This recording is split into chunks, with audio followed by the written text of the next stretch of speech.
Welcome to This Explainer. Okay, so US tariff policy just went through an absolute earthquake. Literally overnight, we transitioned from the now struck down IEEPA to the brand new Section 301 tariffs that just took effect yesterday, July 24th, 2026. If you manage a global supply chain, or even if you just follow international trade, this is a massive shock to the system. Understanding exactly how we got here is absolutely crucial to figuring out what happens next. All right, let's map out exactly what we're going to cover today. 1. The fall of IEEPA tariffs. 2. The pivot to Section 301. 3. Mapping the new tariff rates. 4. Exemptions and stacking rules. And 5. Next steps for U.S. importers. Let's dive in. Starting off with Section 1, the fall of IEEPA tariffs and that major Supreme Court defeat. Tracking this legal battle, things moved incredibly fast. It actually all started with lawsuits from small businesses. Cases like Learning Resources, Inc., v. Trump, and VOS Selections, challenging the president's authority to use the International Emergency Economic Powers Act, or EPA, to set tariffs. We move swiftly from the initial defeats in the district court in April 2025 right through to August when the federal circuit affirmed that, hey, establishing tariffs is a power controlled by Congress. And that all culminated in a landmark Supreme Court ruling in February 2026, completely rejecting the use of EPA for tariffs. Chief Justice John Roberts really hit the nail on the head regarding the constitutional limits here. His majority opinion boiled down to this: the president simply could not assert the independent power to impose tariffs on imports from any country of any product at any rate. He wrote, quite simply, IEEPA contains no reference to tariffs or duties. Boom! That single sentence completely wiped out the legal foundation for the administration's prior global tariff program. So what did that actually mean on the ground? Well, the government suddenly couldn't lawfully keep the duties it had already collected. Customs and Border Protection had to immediately halt collections. Imagine the logistical nightmare of manually refunding over 330,000 different importers. They actually had to launch a brand new automated system called CAPE just to process it all. By July, they had successfully returned a staggering $81 billion to importers.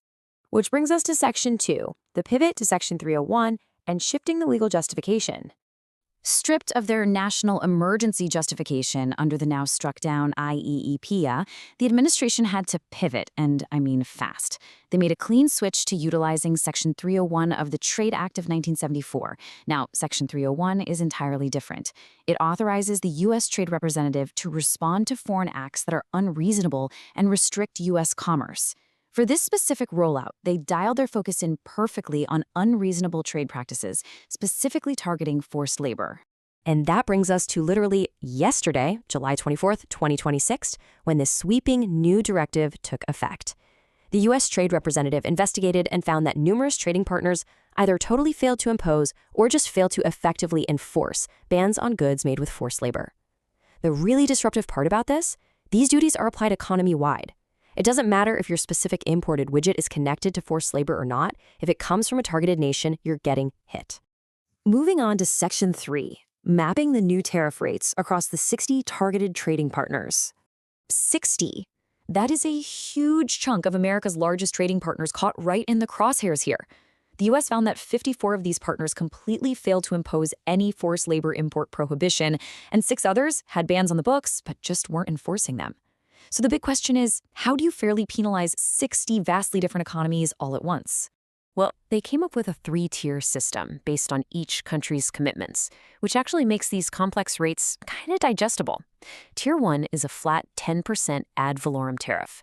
This applies to 17 partners, places like Canada, Mexico, and the UK, who either maintain a ban or are actively committed to adopting one.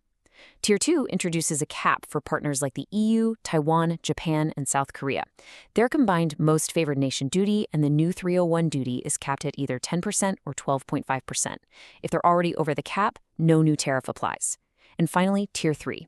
This is a flat 12.5% ad valorem tariff, hitting the remaining 38 investigated partners, including major players like China, Brazil, and Vietnam. All right, Section 4, exemptions and stacking rules. Let's talk caveats and compounding costs. First, some genuinely good news. There are universal exemptions across all 60 partners to make sure critical and humanitarian goods keep flowing. If you're importing Section 232 goods, think aluminum, steel, passenger vehicles, you are completely spared this new layer of tariffs. Same thing goes for specific pharmaceuticals, civil aircraft, informational materials, humanitarian donations, and even personal baggage. And after what I can only assume was a very loud public comment period, the U.S. Trade Representative tacked on an additional 471 tariff subheadings to that final exemption list. This was a super necessary move to prevent massive shortages of raw materials. It protects supply chain critical goods that we simply can't source domestically in high enough quantities right now, really helping to cushion the blow for U.S. businesses. Also, if your supply chain leans heavily on free trade agreements, pay close attention. Goods from Canada or Mexico that already entered duty-free under the USMCA, fully exempt from these new 301 tariffs.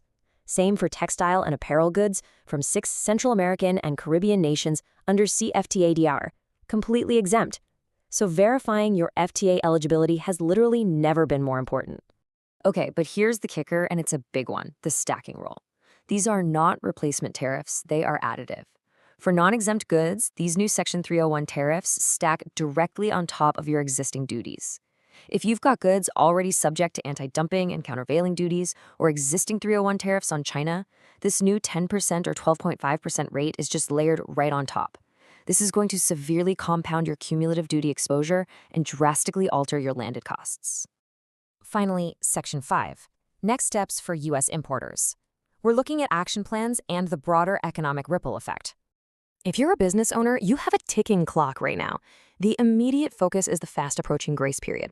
If your goods were loaded on a vessel before the tariffs took effect on July 24th and they enter for consumption before 12:01 a.m. on July 28th, you dodge the new tariff entirely. So, step 1, assess that in-transit status immediately. Step 2 is confirming your specific tariff tiers and double-checking that USMCA or CAFTA-DR eligibility. And step 3, you gotta model your total cumulative duty exposure to account for those brutal stacking rules we just talked about. But taking a step back, this is way bigger than just corporate balance sheets. It's a massive domestic disruption. Policy experts are pointing out that a supply chain shift of this magnitude means a lot of displaced workers whose industries are suddenly uncompetitive. Managing a transition like this requires immediate safety nets, weaving together rapid retraining programs, income support initiatives, and relocation assistance to help everyday people impacted by these sudden shifts in global trade. So as we wrap up this explainer, I want to leave you with this thought. With this rapid pivot from IEPA to Section 301 now fully in effect, how will these compounding tariff costs fundamentally reshape your supply chain? And ultimately, are global businesses truly prepared for this new, incredibly aggressive era of economy-wide trade enforcement? It's a wild landscape out there, but by understanding the mechanics we've mapped out today, you're already one step ahead. Keep exploring, and we'll catch you next time.